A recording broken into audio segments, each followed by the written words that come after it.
Hello, नमस्ते सर्वांना. रविवारी जेव्हा मी मैत्रिणींसोबत ट्रिपला गेली होती तेव्हा डब्यामध्ये मी ही हरभऱ्याच्या डाळीची चटणी घेऊन गेली होती. एकदम मस्त बनली होती. तिची आज मी रेसिपी शेअर करणार आहे. त्यासाठी मी शनिवारी रात्रीच हरभऱ्याची डाळ अशी भिजू घातली होती. सकाळपर्यंत डाळ मस्त भिजली होती आणि नंतर मी हिला मिक्सरमध्ये बारीक करून घेतली. पातेल्यामध्ये तेल गरम करून घेतलं.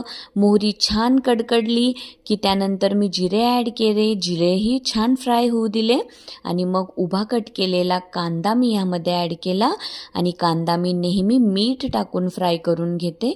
मीठ टाकल्यानंतर कांदा अगदी पटकन परतला जातो आणि कांदा छान पारदर्शक होईपर्यंत मी परतवून घेतला. त्यानंतर हिरवी मिरची आणि लसूण असा मी ठेचून घेतला होता. तुम्हाला ज्या प्रमाणात तिखट हवं आहे त्या प्रमाणामध्ये हे ॲड करायचं आणि मग हे देखील कांद्यासोबत अगदी छान परतवून घेतलं. हिरव्या मिरचीचा कच्चा वास निघून जाईपर्यंत हे सगळं मस्त परतवून घेतलं आणि त्यानंतर जी डाळ मी बारीक करून ठेवली होती ती ह्यामध्ये ॲड करणार होते. पण त्या अगोदर मी हळद ॲड केली. हळद ॲड केल्यानंतरही अगदी व्यवस्थित सगळं मी फ्राय करून घेतलं, परतवून घेतलं आणि बघा डाळ अशी मी ओबडधोबड म्हणजे काही बारीक आणि काही थोडीशी जाडसर अशी बारीक केली होती. आणि त्यानंतर मग ह्या परतलेल्या कांद्यामध्ये मी डाळ ॲड केली. पुन्हा डाळीसाठी आवश्यक एवढं मीठ ॲड केलं आणि सगळं काही एकदम व्यवस्थित मिक्स करून घेतलं, परतवून घेतलं आणि यामध्ये मी भरपूर अशी बारीक कट करून घेतलेली कोथिंबीर देखील ॲड केली.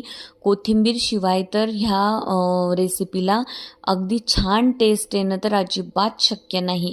कोथिंबीर नक्की ॲड करा आणि हे बघा हे सगळं व्यवस्थित मस्त परतवून घेतलं आणि त्यानंतर ही हरभऱ्याची डाळ आहे तर पाणी टाकून शिजवणं आवश्यक आहे. त्यामुळे तुम्हाला ज्या प्रमाणात ही डाळ कोरडी हवी त्या प्रमाणात पाणी ॲड करून झाकण ठेवून छान शिजू द्या आणि आवश्यक असेल तर आणखी पाणी ॲड करून शिजू द्या. ही जी डाळ बनते ना ही शक्यतो प्रवासात वगैरे जेव्हा आपण टिफिन घेतो ना सोबत तेव्हा सोबत नेण्याची पद्धत आहे. अगदी सर्वांनी ही रेसिपी नक्की ट्राय करा आणि आपापल्या फ्रेंड्ससोबत देखील नक्की शेअर करा. चॅनलला सबस्क्राईब करायला मात्र अजिबात विसरू नका. छान छान खा, मस्त आनंदी आणि समाधानी रहा. Thank you so much. Bye bye.